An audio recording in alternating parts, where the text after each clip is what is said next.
Will Ethan de Groot even make the All Blacks squad in 2025? Just a year ago, that question would have sounded ridiculous. He was the cornerstone of the front row, young, powerful and full of promise. But now, as the competition heats up and the game evolves at lightning speed, doubts are creeping in. Behind the scenes, the selectors are watching closely, and not everyone's convinced de Groot still fits the plan. De Groot's story started in the unlikeliest of places, Invercargill. No Silver Spoon Academy background, no flashy schoolboy rugby career, just a big, powerful kid from the Southland who clawed his way into the Highlanders system and made people take notice. It didn't take long. He wasn't flashy, he wasn't trying to go viral on TikTok, he just did the job. Dominated the scrum, hit rucks like a wrecking ball, and showed glimpses of a prop who could anchor the All Blacks for years to come. 2021, the national selectors couldn't ignore him anymore. He made his All Blacks debut off the back of his form in Super Rugby, becoming one of the rare players who went from the Highlanders straight to the black jersey without detouring through more established franchises like the Crusaders or the Blues. That alone said something.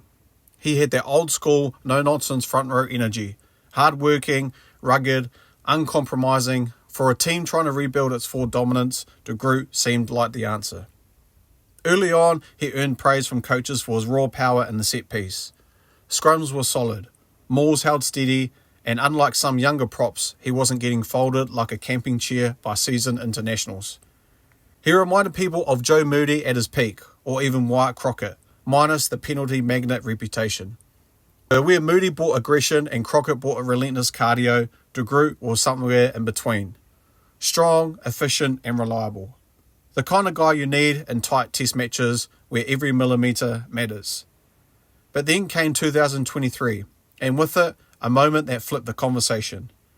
In a Rugby World Cup pool match against Namibia, de Groot delivered a tackle that crossed the line. A high shot. Clear contact with the head. The ref didn't hesitate. Red card. The backlash was immediate. Suspended for 2 games. He missed crucial minutes in the tournament. Critics pounced. Just a momentary lapse or something deeper? Could he be trusted in high-stake matches where one mistake could cost a nation everything? To be fair, de Groot came back strong, especially in the brutal quarterfinal clash against Ireland. He dug in, showed grit and did the job. But the stain of that red card lingered in the minds of fans and pundits alike. Because discipline matters, especially in modern rugby, where cards are being handed out like parking tickets. One mistimed hit and you're watching from the sideline while your team scrambles. That's not the only concern. 2024, something strange happened. De Groot's form started to dip. Not dramatically, not enough to say he was washed out, but enough that people started noticing. Watching him in a Highlanders jersey early that year felt different. Slower off the line, less involved around the field, work rate wasn't where it needed to be. Some matches he looked a step behind. A second late, and when you're playing against guys like Tyrell Lomax or Fletcher Newell, even one step is too many. Commentators began whispering what fans were already thinking. Had he plateaued, or worse, was he falling behind in a race that he once led? The numbers didn't help his case. De Groot's tackle count per 80 minutes dropped. His ball carries were fewer, and while his scrummaging stats remained solid, they weren't dominant. Against top-tier teams, the All Blacks weren't gaining a consistent edge at scrum time. That's a problem when your biggest value is meant to be brute force. Discipline was still an issue too. In Super Rugby, de Groot ranked among the higher penalty conceding front rowers. And while some of that comes up with playing in tight head and dealing with complex rugby interpretations, fans expected cleaner execution from a test veteran.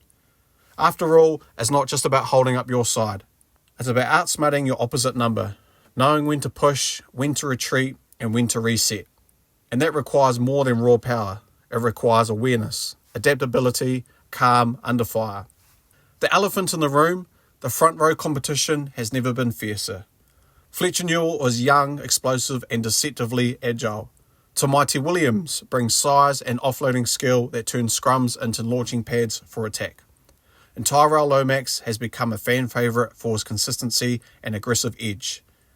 These guys aren't just spreading down de Groot's neck, they're sprinting past. The All Blacks aren't short on front row talent, and that makes selection brutal, especially under a coach like Scott Robinson, who values versatility, speed, and players who can contribute in open play, not just survive in the tight. Razor is into his second year now. The grace period is over. He's building a team that plays fast, adapts faster, and embraces unpredictability. Does de Groot fit that mould, or is he a relic of a slower, more structured game? Let's be honest, de Groot still has the tools that coaches value. He's dependable at scrum time, he brings leadership, and when he's on, he's a wall in defence. But in 2025, the margin for error is shrinking. A prop can't just scrummage well enough. You have to hit rucks, carry the ball, make your tackles, and avoid giving away penalties. You have to be fit, mobile, alert, a 360 player. So, what does redemption look like? It starts with fitness. Reports from Highlanders camp in the mid-2025 suggest de Groot has trimmed down, improving his endurance and speed around the park. Coaches have worked with him on lowering his tackle height, avoiding unnecessary risk, and focusing on smarter, cleaner technique. And there's signs that it's paying off. In recent matches, he's been more active, more vocal, he's taken leadership roles in the forward pack, guiding younger players and holding the scrum together under pressure. But one good game isn't enough. De Groot knows he's being watched. Every scrum, every tackle, every jog to the next ruck. Fans are dissecting it all, looking for signs that he's more than just a power prop. They want to see the next evolution, de Groot 2.0, a player who can start a test and finish it strong, who can match the pace of the modern rugby and still bring that old school steel. The question now isn't just, is de Groot good enough? It's, is he the best option we've got? Because when it comes to the World Cup cycles and long-term planning, the All Blacks can't afford to stand still. De Groot will need to keep proving that he's not just strong, but smart. Not just solid, but strategic. That he's not only surviving the modern game, but he's mastering it. And while the spotlight often shines on backs and flashy playmakers, real fans know games are won up front, in the trenches, in the dark places. That's where de Groot lives. And if he can stay disciplined, stay fit and stay hungry, there's still a future in the black for the Southland Beast. But there's one more twist.